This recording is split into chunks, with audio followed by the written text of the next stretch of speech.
book is called The Garden of Equity by Cassandra Campbell. I don't bear witness to the trees worn by my ancestors. Our trees are internal, with branches that flourish, bear fruit, weather storms, and fall to earth. Our trees blow in the wind, sometimes by force, but often in praise. This is from my tree. Sitting on his tractor, Edsel looked around his farm with pride and love. He'd worked hard to make the farm productive, and he finally had all the vegetation that Myra wanted when she was alive. On this bright, beautiful day in May, he looked around and was satisfied. At age 59, he had lived his dream of becoming a successful farmer, their dream.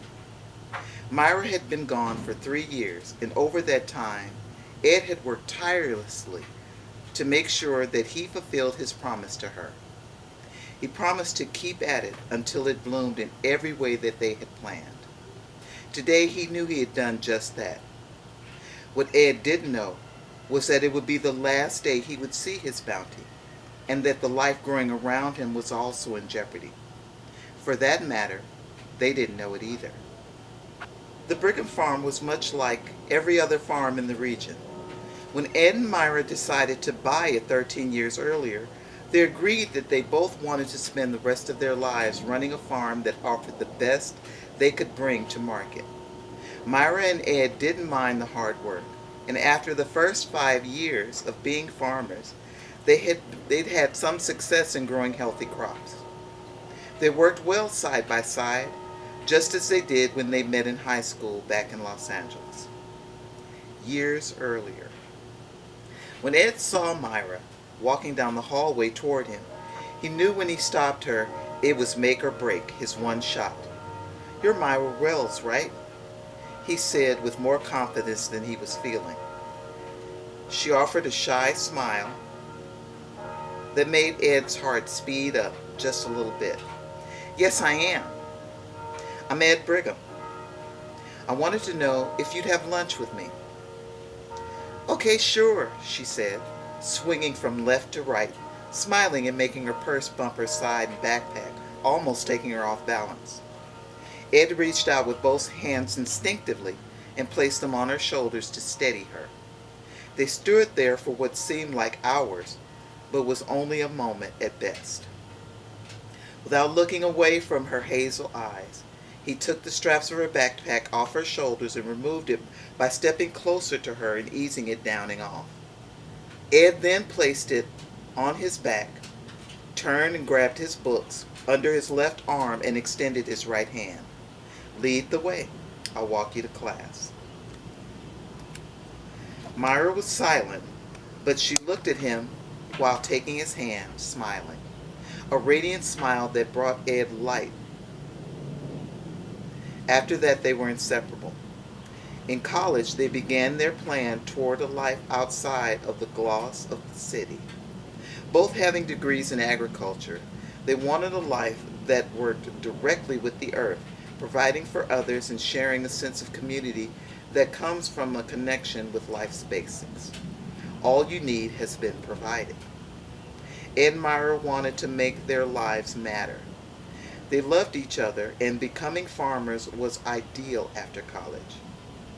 Their plan, as all plans go when your life is new and romantic, included children to love and teach to love the life they would build. It was during the first 5 years of their marriage, soon after buying the land, that they realized, after 3 unfortunate miscarriages, they would never have children of their own. Because of Myra's childhood illness, she was unable to maintain a child to term. It didn't matter to Ed. Each time she lost a baby, Ed remained her partner through it all. The ups and downs of knowing you had a baby, but never being able to have your child in your life was almost maddening by the 3rd attempt. But they were strong and honest with each other about the pain of loss and the reality of their limitations. There would be no children, they decided, and moved on with their passion at hand. It wasn't as hard as they had thought it would be to move forward. He knew what mattered. He couldn't imagine his life without Myra in it, and children weren't meant to be a part of that love. He was so sure that she'd back away, cringing at the thought of settling for a life with no children. But love at its core is acceptance, and they accepted each other completely. They accepted their lives completely and moved on. At first, Ed thought Myra was joking. I want to be surrounded by beautiful flowers. It can be the added benefit of coming to our farm for crops. Ed, looking annoyed, asking, where was this flower garden going to be? Who's going to take care of it? We have enough on our hands with our crops now. Why do we need flowers? Who's going to come to a vegetable farmer looking for flowers?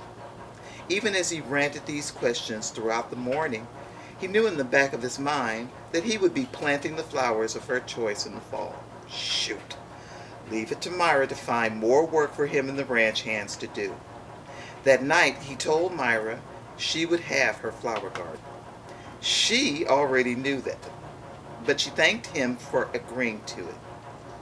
Myra knew he would do anything to make her happy, so she only asked for things she really wanted, making sure never to take advantage of his kindness or divert attention away from the running of the farm. The next morning was the Tuesday meeting with the ranch hands, where Ed met with them as a group to talk about what would be needed for the week and assign chores. When he told them about Myra's plan to create a flower garden that surrounded the house, Felipe, his right-hand worker from the Dominican Republic, replied that Miss Myra had already told him about it, and what she wanted to be planted and where. Ed only shook his head, laughed under his breath, and went about setting up the week's work. He relied on Felipe for the overall migrant support, work assignments, and scheduling. He was blessed to have a team of men and a few women who worked hard, worked well together, and because of that, they shared in both the pride of the bounty and were paid well to remain in his employ. Felipe skillfully brought on workers from Jamaica, Haiti, Guatemala, Honduras, Puerto Rico, and from the Dominican Republic. Many ranchers had overlooked these workers, choosing instead to rely on first-come, first-hired approach. They turned over quite a few workers from season to season, but Ed found that his workers brought skilled, hard-working people they knew to him, and his team grew each year to become a cohesive team of farmers. The plan was to clear away the grass around the property and set up the garden to encircle the house. The more Myra and Ed planned and talked about the garden, the more Ed realized how much it meant to her to have it. As her excitement grew, he too began to look forward to having the beauty of flowers bless their property. Throughout the summer, the land was cleared and prepared for new soil and planting. Ed knew he needed a better blend of soil than he was using so that the flowers stood a good chance of blooming. He decided that he would venture past town and into the city and spend the day in search of the perfect blend. On the day they headed into the city, Ed and Myra left before dawn. They had plans to spend the night and return the next day so that they could take their time visiting nurseries. They'd also planned to have dinner with Vinny, Carl, and his nieces and nephew. Ed's only sibling, Vinny, Veronica, but she wouldn't answer to that, was 12 years younger than he, but they were all very close and spent as much time together as they could in the city or on the farm. It was going to be a great trip. After a few hours' drive, they arrived. Once they got their accommodations, they set out to shop until evening. There were 7 nurseries on the agenda, and after a good breakfast, they began shopping. The first 3 they visited took 4.5 hours, and Myra was feeling a little overwhelmed. She told Ed she would be happy going back to Vinny and Carl's while he kept looking, so Ed dropped her off and returned to the search. The next location was a family-owned operation, and they had a quality blend of soil that Ed decided would be his choice if the others couldn't do better. The next stop was 11 miles away, and at first, Ed didn't really want to go so far. All the other locations were in the area he was currently in, but he decided to go ahead and make the drive. When Ed arrived at the nursery, he was struck with awe at the sight of blooming, healthy, flourishing plants everywhere. He walked through rows of various plants, shrubs, grass patches, and flowers that were, for lack of a better word, breathtaking. As he walked toward the stacked bags of fertilizer and soil, he heard someone say, "Welcome to heaven." He turned to see a bearded man about 6'6" standing with a grand smile, wiping his hands. "Heaven?" Ed said. "Yes," the man replied. "Welcome to heaven. That's what I've named my pride and joy," he said, looking Ed in the eyes with gentle kindness. Ed had to ask, "What soil are you using to make these plants so vibrant and healthy?" "Well," the man said, "it's a special blend of 3 different grades of soil that I've cultivated myself. You can't get it anywhere else, and I can personally guarantee that this will do the same for you. What are you growing?" Ed didn't hear the question. He was still stuck on the term, "I can guarantee that it will do the same for you." "You guarantee that this soil will make plants and flowers grow like what I'm seeing here? If that's true, I think you'd be the most successful nursery in the county." Ed began to look more closely at the plants and flowers.